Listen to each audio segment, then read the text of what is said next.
वफाकी वज़ीर इत्तलात फवाद चौधरी का अपने तुर्की हम मनसब से ये राब्ता हुआ है। सऊदी हम मनसब तुर्की अल शबाना से राब्ता हुआ है। टेलीफोनिक राब्ते के बारे में तफसीलात हासिल करते हैं। गुलाम मुर्तज़ा बोल न्यूज़ के नुमाइंदे हमारे साथ मौजूद हैं। गुलाम मुर्तज़ा, बताइएगा वफाकी वज़ीर इत्तलात चौधरी फवाद और सऊदी हम मनसब की क्या बात हुई?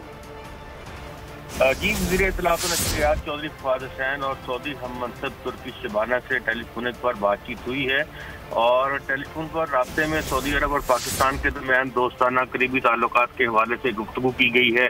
गुज़िश्ता रोज़ जो वज़ीर तवानाई का दौरा था सऊदी का ग्वादर में रिफाइनरी के क़याम के हवाले से, उस पर भी बातचीत की गई है। वली अहद शहज़ादा मोहम्मद बिन सुल्तान सलमान के दौरा पाकिस्तान के हवाले से भी गुफ्तगू की गई है और वज़ीर इत्तलात व नशरियात चौधरी फवाद हुसैन का कहना है कि हम वली अहद शहज़ादा मोहम्मद बिन सुल्तान के दौरा के मुंतज़िर हैं। सऊदी वली अहद के दौरा पाकिस्तान से दोनों मुमालिक के दरमियान ताल्लुकात में मज़ीद इस्तेहकाम आएगा। सऊदी अरब और पाकिस्तान दो भाई मुल्क हैं और उनके दरमियान बाहमी एहतराम का रिश्ता कायम है।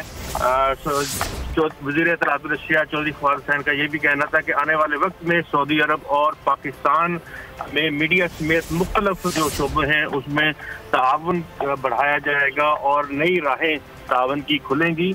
उन्होंने कहा कि सऊदी हम मनसब को नई जिम्मेदारियां संभालने पर हम मुबारकबाद पेश करते हैं, जबकि उन्होंने उनके लिए नेक तमन्नाओं का इजहार भी किया। जी, बहुत शुक्रिया आपका गुलाम मुर्तज़ा तफसीलात बताने का।